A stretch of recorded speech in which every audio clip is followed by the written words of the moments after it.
സർവത്ര ഗോവിന്ദനാമസങ്കീർത്തനം. ഗോവിന്ദ ഗോവിന്ദ. ദശകം 92. കർമ്മമിശ്രഭക്തി. വേദൈഃ സർവാണി കർമാണ്യഫലപരതയാ വർണ്ണിതാനീതി ബുദ്ധ്വാ താനി ത്വയ്യർപ്പിതാന്യേവ ഹി സമനുചരन् യാനി നൈഷ്കർമ്മ്യം ഈശാ.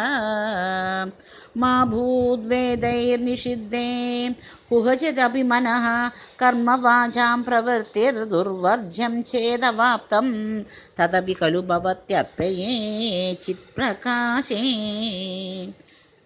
യസ്ത്വന്യകർമ്മയോഗഃ തവ ഭജനമയഃ തത്ര ചാഭീഷ്ടമൂർത്തിം ഹൃദ്യാം സത്വൈകരൂപാം ദൃശതി ഹൃദി മൃതി ക്വാപി വാ ഭാവയിത്വാ പുഷ്പൈർഗന്ധൈർനിവേദ്യൈ അഭി ച വിരചിതൈഃ ശക്തിദോ ഭക്തിഭൂതൈഃ നിത്യം വർയാം സപര്യാം വിദദൈ വിഭോ ത്വത്പ്രസാദം ഭജേയം. ശ്രീശൂദ്രാः ത്വത്കഥാതിശ്രവണവിരഹിതാः ആസതാം തേ ദയാർഹാः ത്വത്പാദാസന്നയാതാൻ ദ്വിജകുലജനുഷോ ഹന്ത ശോചാമ്യശാന്താൻ. വൃത്യർത്ഥം തേ യജന്തോ ബഹുകഥിതമപി ത്വാം അനാകർണയന്തോ ദൃപ്താ വിദ്യാഭിജാത്യൈ കിമു ന വിദദതേ താദൃശം മാ കൃതാ മാം. പാപോയം കൃഷ്ണരാമേത്യഭിലപതി നിജം ഗൂഹിതം ദുശ്ചരിത്രം നിർലജ്ജസ്യാസ്യ വാചാ ബഹുതര കഥനീയാനി മേ വിഘ്നിതാനി. ഭ്രാതാ മേ വന്ദ്യശീലോ ഭജതി കില സദാ വിഷ്ണുമിത്തംബുധാംസ്തേ നിന്ദന്തുച്ഛൈ ഹസന്തി ത്വയി നിഹിതമതീൻ താദൃശം മാ കൃതാ മാം. ശ്വേതശ്ചായം കൃതേ ത്വാം മുനിവരവപുഷം പ്രീണയന്തേ തപോഭിഃ ത്രേധായാം ശുശ്രുവാദ്യങ്കിതമരുണതനും യജ്ഞരൂപം യജന്തേ.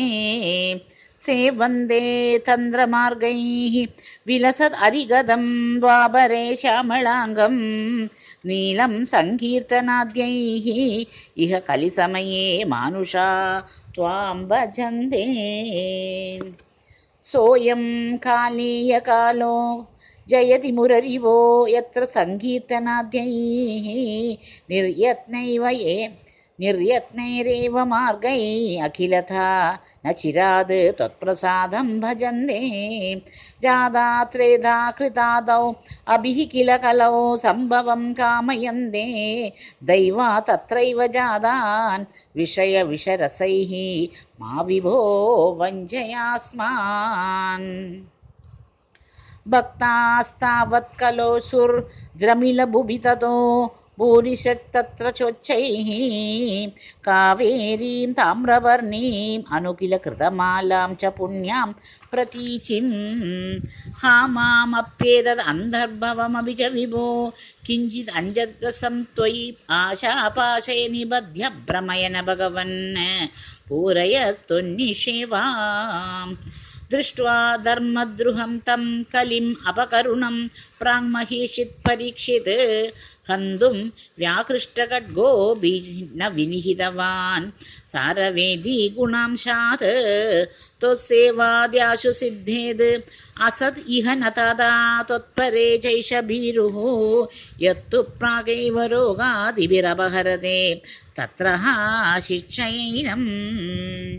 ഗംഗാ ഗീതാ ജഗായത്രപി ച തുളസികാ ഗോപികാ ചന്ദനം തത് സാളഗ്രാമാഭി പൂജാ പരപുരുഷ തദ ഏകാദശീ നാമ വർണ്ണാഃ.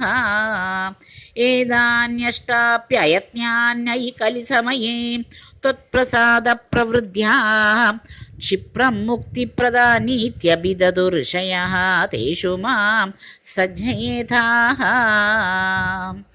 ദേവർഷീണാം പിതॄണാം അഭിന പുനർണീ കിങ്കരോ വാസഭൂമൻ യോസൗ സർവാത്മനാ ത്വാം ശരണമുപഗതഃ സർവകൃത്യാനി हि त्वां. തസ്യോത്പന്നം വികർമാപ്യഖിലം अपनुदेस्येव चित्तस्थितं त्वं तन्मे पापोत्थतापान् पवनपुरपदे रुन्धि भक्तिं प्रणीयाः। सर्वत्र गोविन्दनामसङ्कीर्तनं गोविन्द गोविन्द।